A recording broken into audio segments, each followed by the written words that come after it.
మా యొక్క తండ్రి,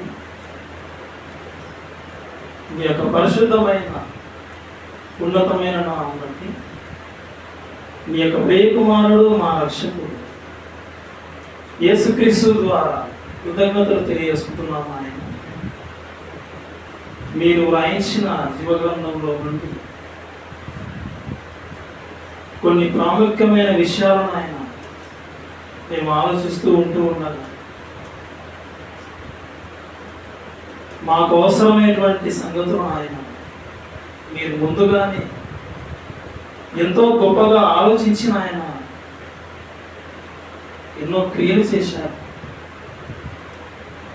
మీ యొక్క ఒక మంచి లక్షణాన్ని ఈరోజు మేము నీ యొక్క జీవగ్రంథంలో నుండి జ్ఞాపకం చేసుకుంటూ ఉండగా మా యొక్క ఆత్మీయ జీవితానికి బలపరిచే మాటలను ఆయన మేము తెలుసుకొని నీ కొరకు ఉన్నతంగా బ్రతికి కృపను అనుగ్రహించమని ఈ యొక్క ప్రార్థన కూడిక చివరి వరకు నాయన నీ యొక్క నామ మహిమార్థమై జరిగించమని ఈ ప్రార్థన నీ ప్రియకుమారుడైనటువంటి యేసుక్రీస్తు ద్వారా అడిగి వేడుకొనుచున్నాం తండ్రి. ఆమేన్. ప్రియమైన దేవుని పిల్లలారా, మీకు ముందుగా ప్రకటింపబడిన విధముగా ఈ యొక్క సమయంలో మనం నేర్చుకోబోయేటువంటి అంశము పరమ వైద్యుడైన దేవుడు. Master of Bible theology first ఇయర్లో ఈ యొక్క పాఠం ఉంది. పిల్లల ఆలోచిద్దాం.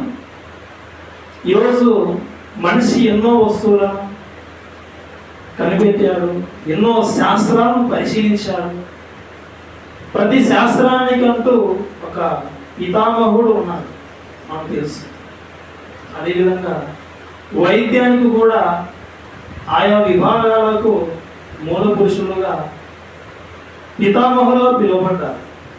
ఒక మాటలో మనం ఆలోచిస్తే వైద్య శాస్త్రానికి పితామహుడు ఎవరనే అన్నప్పుడు ప్రపంచం చెప్పే మాట హిప్పోక్రటీస్, వైద్య శాస్త్ర పితామహుడు.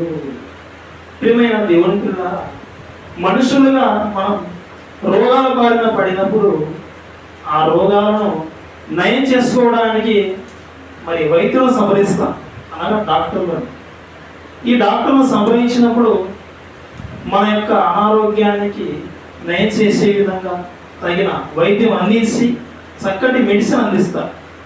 అయితే ఈరోజు ప్రపంచంలో ఉన్నటువంటి వైద్యుల వెనకాల వారికి మించిన వైద్యుడు ఎవరు లేరా?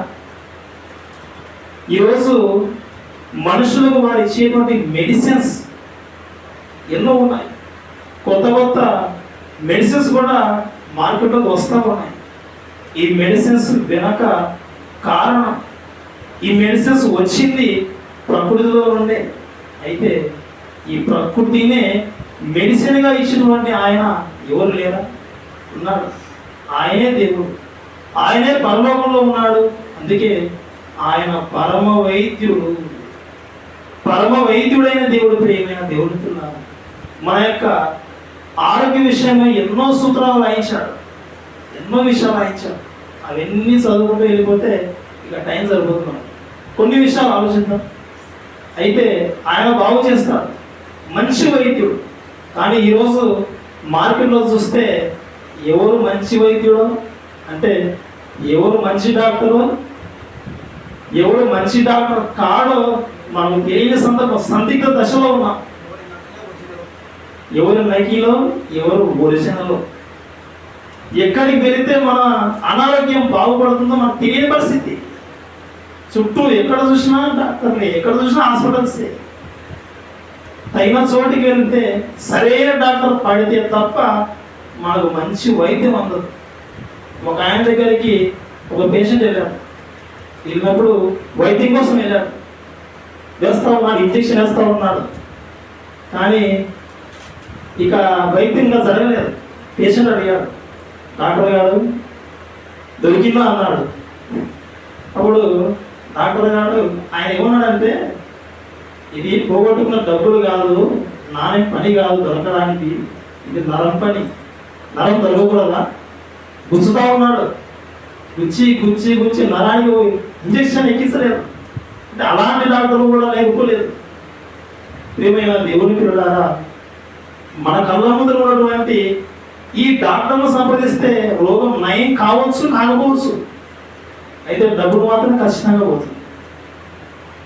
అయితే దేవుడు మాత్రం ఆయన మంచి వైద్యుడు, మంచి విషయాలు ఎన్నో రాయించాడు. అసలు మనం రోగాల బారిన పడకూడదనే దేవుని యొక్క ఆలోచన, మన మీద ప్రేమ. చూద్దాం ఒకసారి ఆయన రాయించిన మాటలో మన ఆరోగ్య విషయమై ఏం చెబుతున్నాడో చూద్దాం. యెషయా గ్రంథం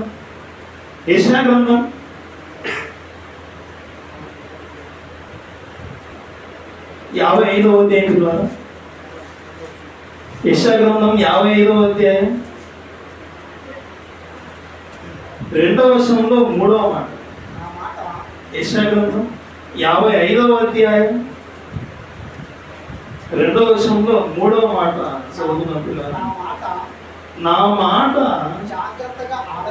జాగ్రత్తగా ఆలకించి మంచి పదార్థము భుజించుడి. ఆయన మీరు మంచి పదార్థం భుజించండి, మంచి పదార్థం మీరు తీసుకోవాలి, మీరు ఆరోగ్యంగా ఉండాలి, ఏ రోగం బారిన పడకూడదు. మీరు అసలు జాగ్రత్త చెప్పాడు, మంచి విషయాలు చెప్పాడు. ఇంకా కిందికి వెళ్దాం. అక్కడే మీ ప్రాణము సారమైన దాని యందు సుఖింపనీయుడి. మీ ప్రాణం సారవంతమైన దాని యందు సుఖింపనీయుడి. మంచి పదార్థం తీసుకోండి, మీరు ఆరోగ్యంగా ఉండండి. ఎందుకు అనారోగ్యం పాలైపోతారు? ఈరోజు మనుషులు అడిగితే ఇలాగే చెప్తారు, మంచి ఆహారం తీసుకోండి, దాచిపెట్టుకొని కూడబెట్టుకున్న తర్వాత మీరు మిగిల్చిన తర్వాత రోగాల బారిన పడిన తర్వాత ఆ డబ్బులు డాక్టర్ ఎందుకు ఇవ్వడం? కూడబెడతాం, కానీ ఆ డాక్టర్ని సంప్రదించిన తర్వాత ఆ రోగం నయం కావడానికి ఉన్న డబ్బంతా పోతుంది. అవసరమైతే ఇంకా అప్పు కూడా చేయవలసిన పరిస్థితి. మనం మేలుకోరి చెప్పాడు ప్రియమైన దేవుని పిల్లలారా, మంచి ఆహారం భుజించుడి, మీ ప్రాణం సారమైన దాని యందు సుఖింపనీయుడి. కానీ ఈరోజు మనుషులు మంచి ఆహార పదార్థాలు తీసుకోవడానికి పరిగెత్తడం లేదు, నాశనం కావడానికి, అనారోగ్యం పాలు కావడానికి వెళ్ళిపోతా ఉన్నారు. ప్రియమైన దేవుని పిల్లలారా, ఒక అమ్మాయిని ప్రేమిస్తాడు, ఇక అమ్మాయి నో అనేసరికి ఇక పిచ్చెక్కి పిచ్చివాళ్ళని తిరిగిపోయి ఇక డ్రగ్స్గా వాడబడతారు,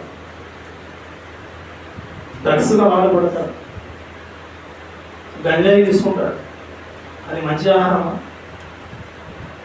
శరీరం అంతా క్షీణించిపోతాడు, అర్ధాంతరంగా తన జీవితాన్ని ముగించుకుంటాడు. బాధలు వచ్చాయని మందు దాడానికి వెళ్ళిపోతాడు. అది మంచి పదార్థమా? ఉన్న దేహాన్ని కూడా పాడు చేస్తుంది, లివర్ పాడైపోతుంది, గుండె అవయవాలన్నీ డ్యామేజ్ అయిపోతాయి. కానీ దేవుడు చెప్తా ఉన్నాడు, మంచి పదార్థం తీసుకోండి నాయన, మీరు ఆరోగ్యంగా ఉండాలి. మీ యొక్క ఆరోగ్యమే నాకు కావాలి. మంచి పదార్థం తీసుకోవాలి, మీరు ఎక్కువ రోజులు బ్రతకాలి, ఎక్కువగా నా కొరకు మీరు పని చేయాలి. ఇది దేవుని యొక్క ప్రేమ, దేవుని యొక్క ఆలోచన మన విషయమే. ప్రియమైన దేవుని పిల్లలారా, చూద్దాం కొన్ని విషయాలు ఇంకా మందికి వెళ్దాం.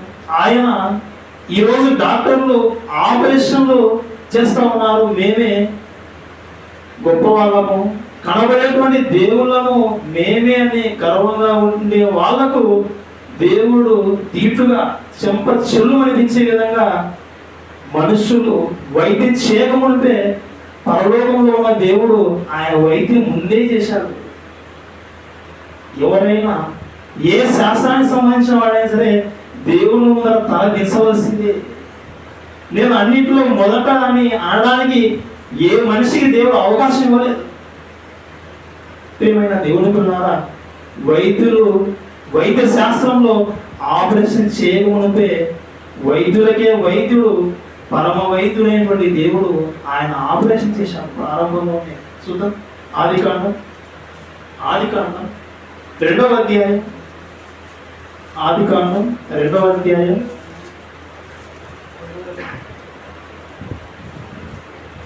21వ వచనం. ఇలా అప్పుడు దేవుడైన యెహోవా ఆదామునకు గాఢ నిద్ర కలుగజేసి అతడు నిద్రించినప్పుడు అతని ప్రక్కటెముకలలో ఒకదానిని తీసి ఆ చోటును మాంసంతో పూడ్చివేశను. ఇదంతా మనకు తెలుసు. దేవుడు మొదటిగా ఆదాము చేశాడు, మట్టి బొమ్మను చేశాడు, ఆ మట్టి బొమ్మకు ప్రాణం ఇచ్చాడు. ఈరోజు డాక్టర్ల దగ్గరికి బ్రతికున్న పేషెంట్ తీసుకెళ్తే ఆ పేషెంట్కు సరైన వైద్యం ఇవ్వలేక ఆ పేషెంట్నే శవంగా మార్చేసే విధంగా ఉన్నారు డాక్టర్లు. గ్యారంటీ లేదు బ్రదర్, అంతా పైవాడిదే అంటాడు.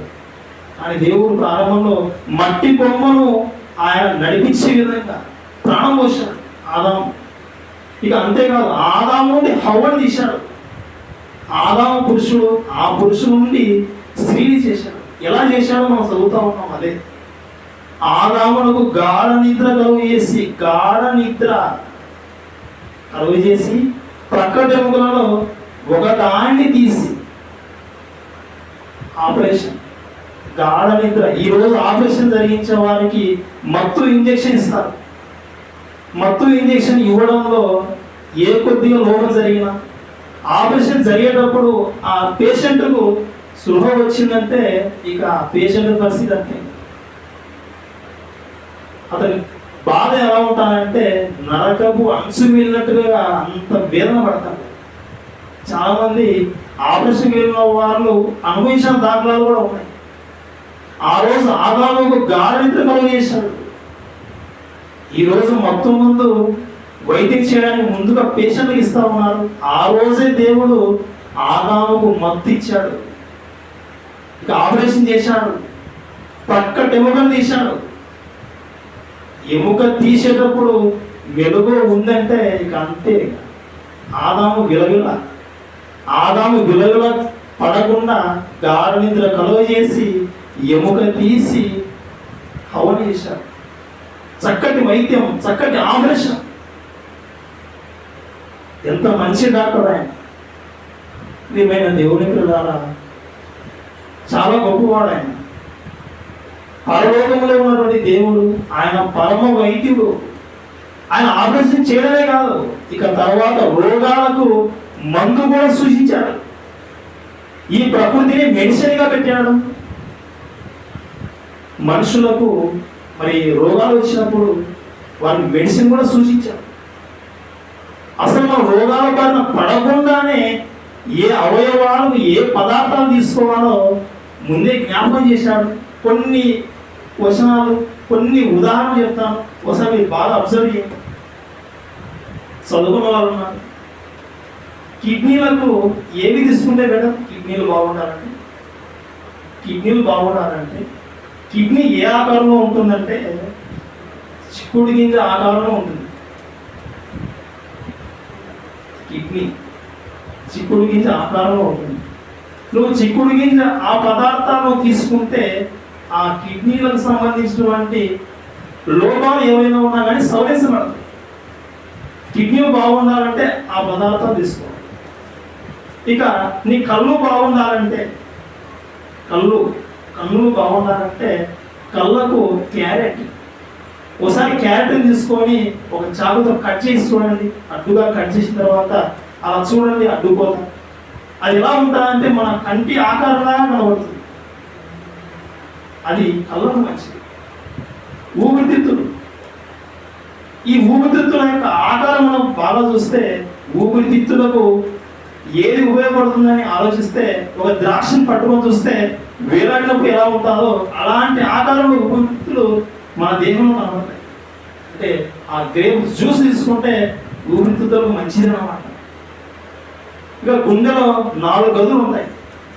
మన దేహంలో గుండె మన పిడికినంత పరిమాణం. ఆ గుండె వాటికి సంబంధించి మరి ఉపయోగకరంగా ఏది తీసుకుంటే బెటర్ అంటే టమోటా చూశారు అందరూ. టమోటా పచ్చడి, టమోటా రసం చేసుకున్నారు.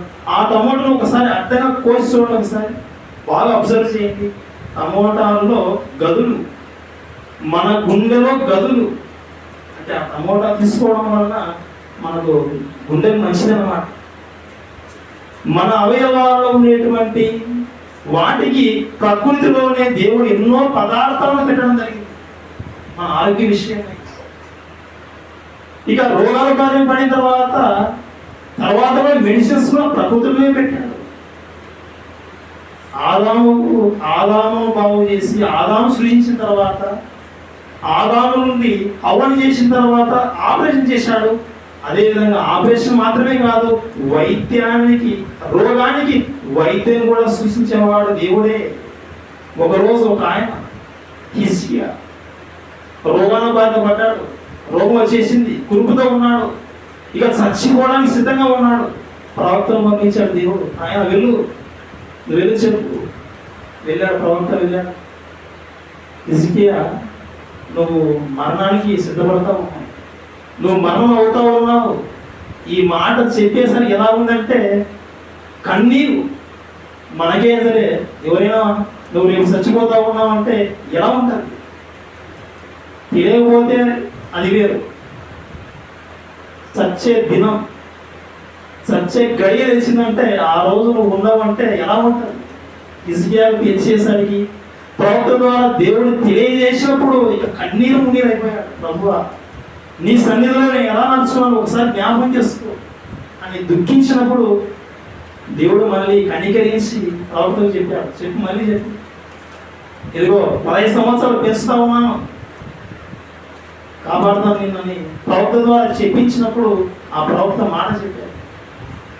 ఆ సమయంలో దేవుడు సూచించినటువంటి వైద్యం, హిజ్కియాకు కురుపు వచ్చినప్పుడు అంజూరపు పండ్ల ముద్ద తీసుకొని వచ్చి ఆ కురుపు మీద పెట్టమన్నాడు.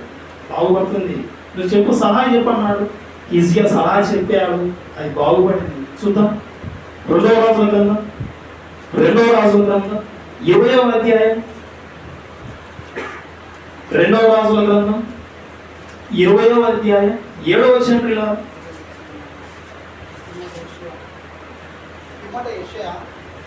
పిమ్మట యెషయా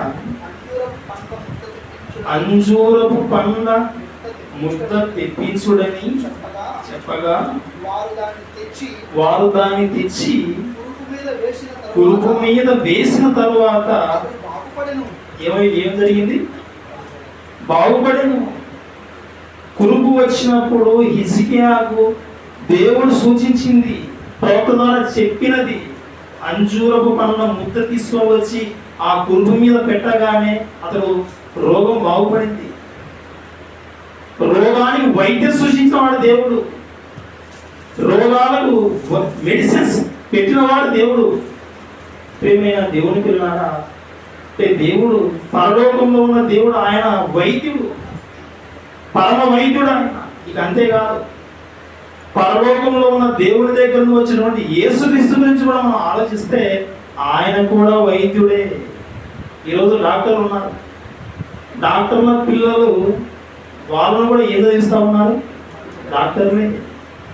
క్రికెటర్స్ వాళ్ళ పిల్లలను కూడా ఒక మంచి క్రికెటర్గా చూడాలని, సినిమా యాక్టర్స్ వారి పిల్లలు మంచి సినీ రంగంలో ప్రతిభ చాటుకోవాలని వారిని కూడా సినీ యాక్టర్గా తయారు చేస్తూ ఉన్నారు.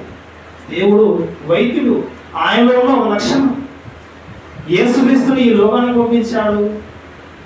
ఆయన ఎలా వైద్యుడో అలాగే సమాజానికి వైద్యం అందించే విధంగా ఆయన నియమించాడు. ప్రియమైన దేవుని పిల్లగా, యేసుక్రీస్తు వారు భూమి మీదకి వచ్చిన తర్వాత ఆయన చేసినటువంటి వైద్యం అంతా ఇంత కాదు. ఆయన దగ్గరకు వచ్చినటువంటి ప్రతి ఒక్కరిని, ప్రతి విధమైనటువంటి వ్యాధిని ఆయన బాగు చేశాడు. ఒకనొక సమయంలో కుష్ఠరోగంతో ఉన్న వ్యక్తి కనపడ్డాడు. ఈ కుష్ఠరోగంతో ఉన్న వ్యక్తి వచ్చాడు, ప్రభువా నీకు ఇష్టమైతే నన్ను శుద్ధినిగా చేయి. నిజంగా కుష్ఠరోగం వచ్చినప్పుడు భయపడి పారిపోతారు చాలా మంది. అతడు మన దగ్గర వద్దు, మన వీధిలోకి అతడు వద్దు, ఊరి బయట వేసేయండి. కుష్ఠరోగి యేసుక్రీస్తు సంప్రదించినప్పుడు, నన్ను బాగు చేయనప్పుడు, నీకు ఇష్టమేనా నన్ను బాగు చేయి, నీకు ఇష్టమైతే నన్ను బాగు చేయనప్పుడు యేసుక్రీస్తు ఏమన్నాడు చూడండి. ఏం చేశాడో చూద్దాం ఒకసారి. మనకు తెలిసిన విషయాలు. మత్తయి సువార్త 8వ అధ్యాయం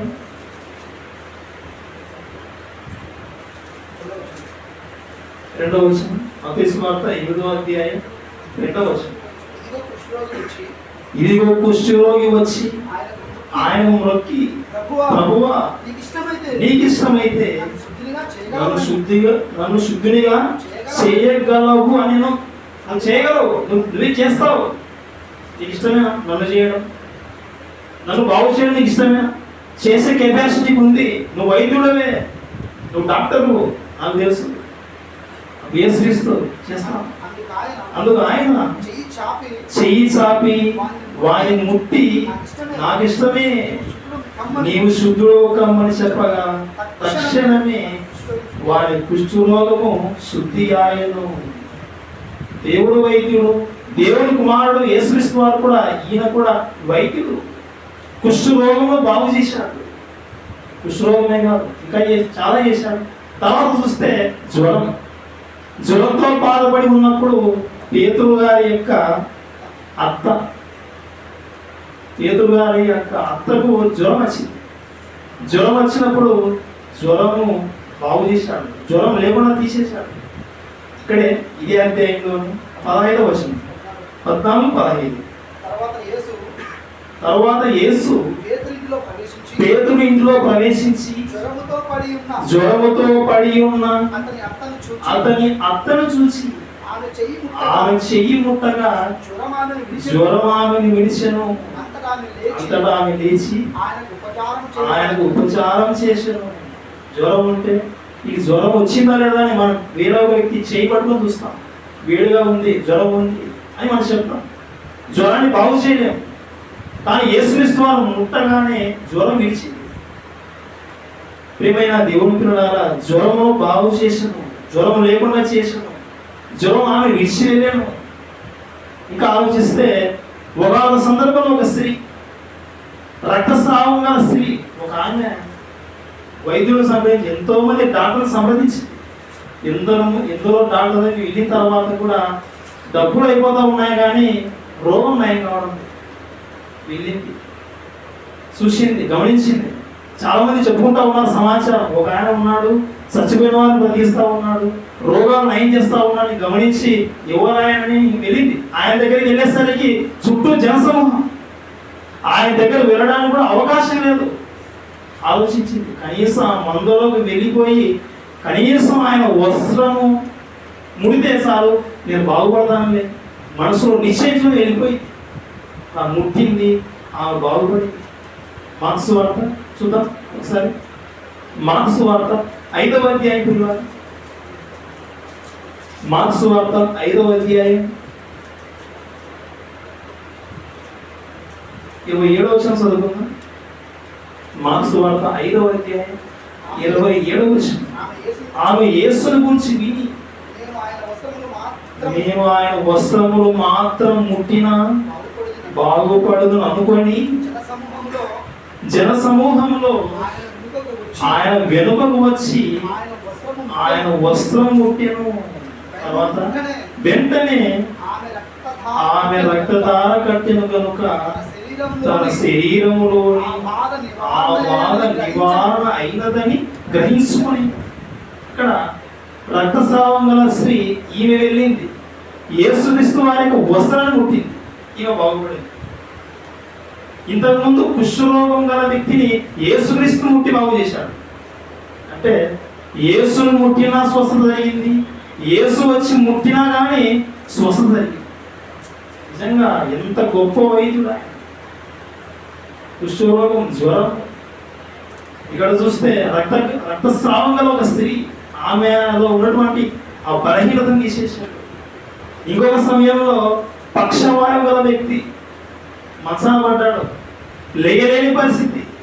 చుట్టూ ఉన్న వాళ్ళు అందరికి అనుకరించి, మా వాడు మంచంలో పడిపోయాడు, ఆయన ఎవరో ఒక ఆయన మహనీయుడు వచ్చాడు, బాగుపరుస్తూ ఉన్నాడు అందరినీ, ఇతన్ని అతని దగ్గర తీసుకెళ్దాం, కనీసం ఈ సహాయం చేయకపోతే అసలు మన మనుషులనే కాదని ఆలోచించి మంచంలో ఉన్న వ్యక్తిని మంచంతో పాటు ఎత్తికెళ్ళారు. ఇల్లు ఎత్తుకొని తీసుకెళ్తే చుట్టూ జనాలే, ఇంట్లో ఇంటి బయట చుట్టూ జనాలే. ఈ పక్షవాయు గల వ్యక్తిని ఖచ్చితంగా ఆయన దగ్గర తీసుకెళ్తే బాగుపడతాడు. ఇతడు ప్లాన్ చేశారు, ఆలోచించారు. ఇక స్థలం దొరకడం లేదు, ఎలా తీసుకెళ్ళాలి అతని దగ్గరికి. ఇక ఆలోచించి మొత్తానికి ఇంటి కప్పు ఎక్కి పైకి ఎక్కి ఆ పెంకులు తీసేసి పైనుండి దింపారు మనిషిని డైరెక్ట్గా. అప్పుడు యేసుక్రీస్తు వారు ఆలోచించారు, అసలు ఇతన్ని బాగు చేయాలని నిజంగా తీసుకొని వచ్చారు చూడు. వారి విశ్వాసం చూసి ఇతన్ని బాగు చేశారు. ప్రియమైన దేవుని పిల్లలారా, పక్షవాయువు గల వ్యక్తిని బాగు చేశారు. ఇక ఆలోచిస్తే ఒకనొక సందర్భంలో నాయిన్ అని ఒక గ్రామానికి వెళ్తా ఉంటారు. నాయిన్ ఆ గ్రామానికి వెళ్తా ఉన్నప్పుడు యేసుక్రీస్తు ఆ సమయంలో ఆ పట్టణానికి ఆ ఊరికి దగ్గరికి వెళ్ళే సమయానికి ఆ ఊరిలో నుండి ఒక విధవరాలి కుమారుణ్ణి చచ్చిపోయినప్పుడు మోసుకొని వస్తూ ఉంటారు బయటికి. మోసుకొని వెళ్ళేటప్పుడు ఆ సంఘటనతో చూసి ఆమె ఏడుస్తూ ఉన్నప్పుడు ఆ మీద కనికరపడి సహాయం చేయాలని ఆలోచించి చనిపోయేటువంటి శవాన్ని మోసేటువంటి ఆ పాడెను ముట్టి ఆగండి. ఇక ఆ వ్యక్తితో ఆ చనిపోయిన శవంతో చెప్పారు.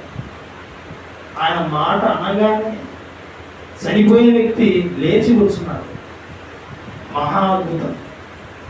ఈరోజు డాక్టర్లు అసలు నాడి పల్సు జరుగుతూ ఉందో లేదో, కోమాలోకి వెళ్ళాడో లేదో, ఈ స్థితిలో ఉన్నప్పుడు పిడికిలతో గుండె మీద గుద్దిన కానీ పైకి లేడు అని ఆ రోజు ఆయన మాటతోనే బ్రతికించాడు. చక్కటి వైద్యం అందించాడు. చక్కగా ఆ రోజు ఆయన ఉన్నటువంటి కాలంలో ఎందరో రోగులు బాగుపడ్డారు. దేవుడు ఎలా అయితే వైద్యుడో ఆయన కుమారుడైన యేసుక్రీస్తు కూడా వైద్యుడిగా ఈ భూమి మీద ఆయన ఉన్న కాలంలో సమాజాన్ని చూపించాడు. ఇంకా ఒకనొక సందర్భంలో పుట్టుకతోనే గుడ్డివాడు. అందరూ అనుకుంటా ఉన్నారు ఏమనుకుంటా ఉన్నారంటే, వీడు గుడ్డివాడే పుట్టాడు, ఎవరు పాపం చేశాడు, వీడు పాపం చేశాడు, వీడు తల్లిదండ్రులు పాపం చేశారు అని అలా అనుకుంటున్నప్పుడు వివరణ ఇచ్చేశాడు. వీడు కానీ వీడి తల్లిదండ్రులు కానీ పాపం చేయలేదు, దేవుని క్రియలు వీని యందు కనబడాలి, దేవుడి మహిమ నిమిత్తమే ఇతనికి ఇలా జరిగింది. కుంటివాడిని కానీ గుడ్డివాడిని కానీ అందరినీ చేసే దేవుడే. ఆ ఎక్స్ప్లెనేషన్ వివరణ ఇచ్చేశాడు. వివరణ ఇచ్చిన తర్వాత యేసుక్రీస్తు వారు ఆ సమయంలో ఇక ముట్టడం కానీ మాటతో కానీ స్వస్థపరచలేదు, వైద్యాన్ని సమాజాన్ని చూపించాడు. ఉమ్మి వేశాడు, నేల మీద బురదగా చేశాడు, ఆ బురద తీసి అతని కన్నుల మీద పూశాడు. వెళ్ళు కొనేటికి వెళ్ళిపో, అక్కడ కడుక్కో. ఆ బురద పూసిన తర్వాత కోనేటికి వెళ్ళే సమయానికి కొంత సమయం పడతారు. ఆ లోపే మెడిసిన్ క్రియేట్ చేసేసి అతని కన్నులు తెరవబడ్డాయి. వైద్యం చేశాడు. ప్రియమైన దేవుని పిల్లలారా, ఎన్నో అద్భుతమైన కార్యక్రమాలు, ఎన్నో విషయాలు కలిగించాడు. దేవుడు ఆయన వైద్యుడు, మన బావ కోరేవాడు. ఆయన ప్రకృతిలో ఎన్నో మెడిసిన్స్ ముందే పెట్టాడు, మన గురించి ఎంతో ఆలోచించాడు. ఇలాంటి చక్కటి పరమ వైద్యుల్ని మనం విడిచిపెట్టకూడదు. ఈరోజు సమాజంలో మనుషులు సంపాదించుకుంటూ ఉంటారు. సమాజంలో మనుషులు కూడా ఏం చెప్తారంటే కొన్ని సలహాలు, అయినా నీకు రోగం వచ్చినప్పుడు ఏంటంటే రోగాన్ని చూపించుకోవడానికి కదా డబ్బు సంపాదించుకోవాలి కదా అనే విధంగా సలహాలు ఇస్తారు. మంచిదే, కానీ రోగాలు రాకుండానే ఓన్లీ రోగం వచ్చినా కానీ నువ్వు పాపంతో చావకుండా దేవుడు యేసుక్రీస్తు వారిని ప్రపంచానికి పంపించాడు. ఆయన నమ్మితే మరోలోకం ఉంది, ఆయన నమ్మితే పరలోక భాగ్యం తగ్గుతుంది. రోగంతో ఉండి చచ్చిన పెద్ద ప్రమాదం లేదు, కానీ పాపంతో ఉండి చస్తే నిత్య నాశం, నరకమే. అలాంటి స్థితిలోకి మనం వెళ్ళకూడదు. ఇప్పుడు ఏమైనా దేవుని ఎంతో వైద్యం ప్రకృతిలో దేవుడు పెట్టిన తర్వాత ఈ ప్రకృతి అనుభవిస్తున్నాడు మనం. అనారోగ్యం బారిన పడినా కానీ వైద్యాన్ని పొందుకుంటున్నటువంటి మనం దేవుని నిర్లక్ష్యం పెడితే ఇప్పటి వరకు ఆయన బాగు చేయడమే మనం ఆలోచించాం. ఆయన బాగు చేయడమే కాదు, ఇంకా గాయం కూడా చేస్తాడు. ఆయన గాయం కట్టడమే కాదు, గాయం గీస్తాడు కూడా మన దేవుడు. ప్రియమైన దేవుని ఒక వచనం చూసుకుందాం. యోగు గ్రంథం 5వ అధ్యాయం. యోగు గ్రంథం 5వ అధ్యాయం 18వ వచనం చూస్తున్నాం. ఆయన గాయపరిచి గాయమును కట్టును. ఆయన గాయపరుస్తాడా? గాయపరుస్తాడు. కాపాడేవాడు, గాయం కట్టువాడు, నిన్ను కాపాడేవాడు, గుణగుడు, నిద్రపోడు. ఇలాంటి మాటలే తెలుసు మనం. క్రైస్తవ ప్రపంచానికి ఇలాంటి విషయాలు తెలుసు. కానీ గాయం చేస్తాడని, గాయం రేపుతాడని చాలా మంది తెలియదు. ప్రియమైన దేవునికి ఆయన గాయపరిచి, ఆయనే, ఎవరో కాదు, ఆయనే గాయపరిచి గాయమును కట్టును. ఆయన గాయం చేయును. ఆయన చేతులే స్వస్థపరచును. ఆయన చేతులే స్వస్థపరచును. గాయం కట్టేవాడు ఆయనే, ఆ చేతులతో గాయం చేసేవాడు ఆయన. ప్రియమైన దేవుని పిల్లలారా, మనం దేవుని యొక్క మాటలు అవిధేయులుగా మారిపోతే ఇంకా ఎంతటి వారినైనా సరే, నన్నైనా నిన్నైనా ఎవరినైనా విడిచిపెట్టాడు. ఆయన డిసైడ్ అయ్యాడంటే ఎవరిని వదిలిపెట్టాడు. ప్రియమైన దేవుని పిల్లలారా, తల్లిదండ్రులు కూడా ఇంట్లో పిల్లలు మాట వింటే చెయ్యితో తల ఊతాడు. చెయ్యి మరి చెప్పే మాట వినకపోతే అదే చేతో చెంప చెల్లు అనిపిస్తాడు. కొట్టింది ఆయనే, తల దువ్వింది ఆయనే. ఇది మనకు తెలుసు. దేవుడు కూడా అంతే. ప్రియమైన దేవుని పిల్లలారా, దేవుని కార్యక్రమాల్లో ఎంతో విరివిగా ఉండాలి, ఎంతో జ్ఞానం నేర్చుకుంటా ఉన్నాము. ఈ బోధను, ఈ సహవాసం మనం నిర్లక్ష్యం పెడితే ఆయన ఖచ్చితంగా గాయపాలు చేస్తాడు. ఖచ్చితంగా గాయపాలు చేస్తాడు. ఎందుకంటే భక్తులనే గాయాల పాలు చేసి రోగాలతోనే సందర్భాలు. ప్రియమైన దేవుని పిల్లలారా, గాయం చేసేవాడు ఆయనే, గాయం కట్టువాడు ఆయనే. ఈ విషయాలు మనం గుర్తెరిగి మరి దేవుని కొరకు ఉన్నతంగా మనం జీవించాలి. ఇంకా మనం ఏం ఆలోచిస్తామంటే మన జ్ఞానవంతులమని, ప్రతి రోగానికి మందు ఉందని, అదంతా మనం తెలుసు అనుకుంటాం. ఇదంతా నాకు తెలుసు అనుకుంటాం. అని దేవుడు ఒక హెచ్చరిక చేశాడు. చూద్దాం, ఒక హెచ్చరిక చూద్దాం ఒకసారి. చివరి మాట ఏంటి? సామెతల గ్రంథం 3వ అధ్యాయం, సామెతల గ్రంథం 3వ అధ్యాయం 7వ వచనం 8వ వచనం.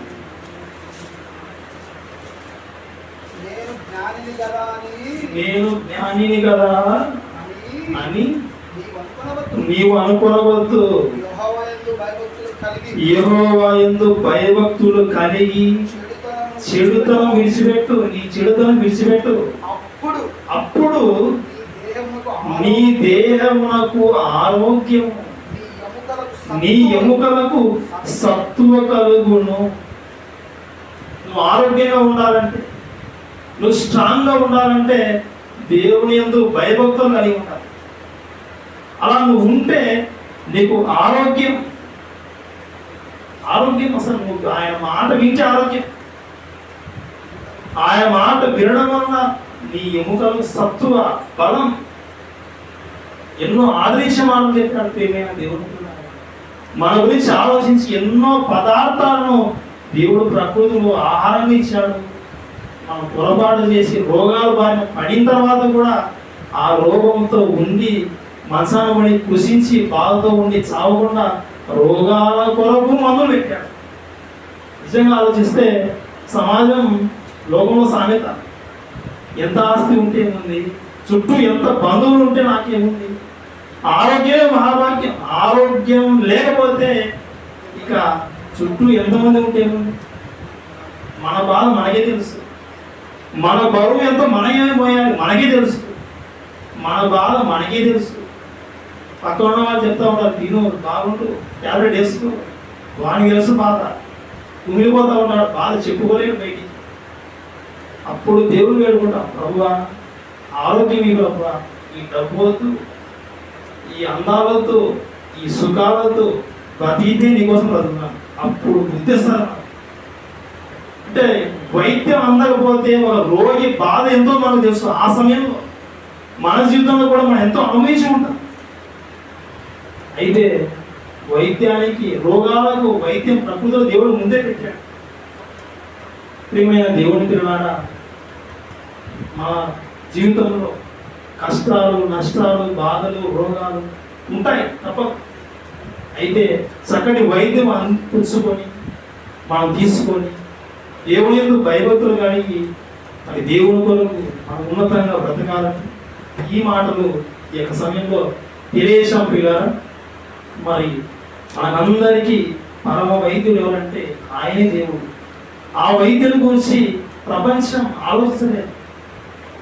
సత్యలోపు మా దగ్గర డబ్బు ఉంది, ఈ డబ్బుతో మేము ప్రాణాలు కాపాడుకుంటామని అనుకుంటూ ఉన్నారు. కానీ ఈ జీవితం, ఈ లోకం ఇది శాశ్వతం కాదు, ఇది అశాశ్వతం. కొంతకాలమే ఇది, కొంతకాలమే పిల్లలు. మన యొక్క రోగాలకు వైద్యం ఇచ్చాడు. ఇక మన పాపానికి కూడా దేవుడు యేసుక్రీస్తును వారు పంపించాడు. యేసు రక్తం ప్రతి పాపం నుండి మనం పవిత్రంగా చేయను. రోగాలతో, బాధలతో ఉన్నా కానీ యేసుక్రీస్తును విడిచిపెట్టకుండా ఉంటే పరలోకం మన వశం అవుతుంది. దానికోసం ఎంత కష్టమైనా, ఎంత శ్రమ అయినా కానీ దాని మీద గురిపెట్టి మరి దేవుని కొరకు ఉన్నతంగా బ్రతకాలని ఈ యొక్క మాటలు తెలియజేస్తా ఉన్నాం. పిల్లలు అందరూ ప్రార్థనలో ఏకీపించినట్లయితే చిన్న ప్రార్థన చేసుకుందాం.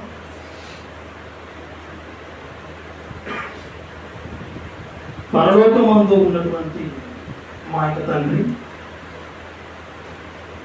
నీ యొక్క పరిశుద్ధమైన నామం బట్టి నీ యొక్క ప్రియకుమారుడు మా రక్షకుడు యేసుక్రీస్తు ద్వారా కృతజ్ఞతలు తెలియజేసుకుంటున్నాము.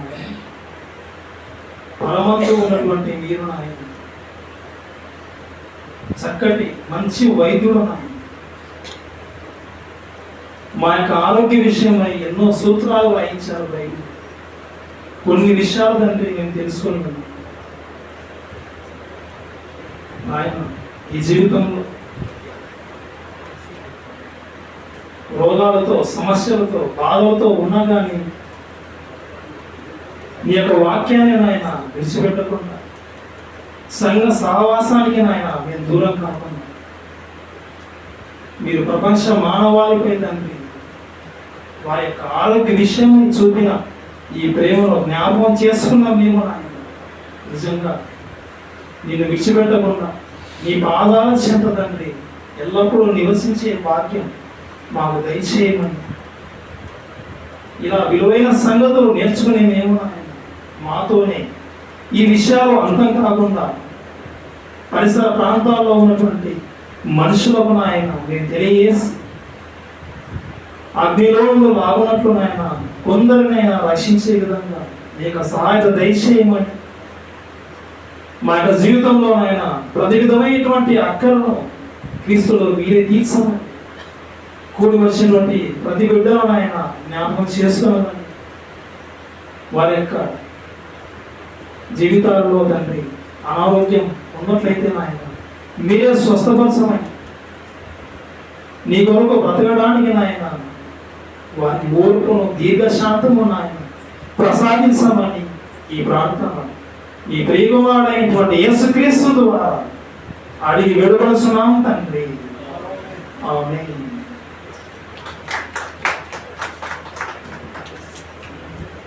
పరమ వైద్యుడైన ప్రేమ చక్కని పాఠం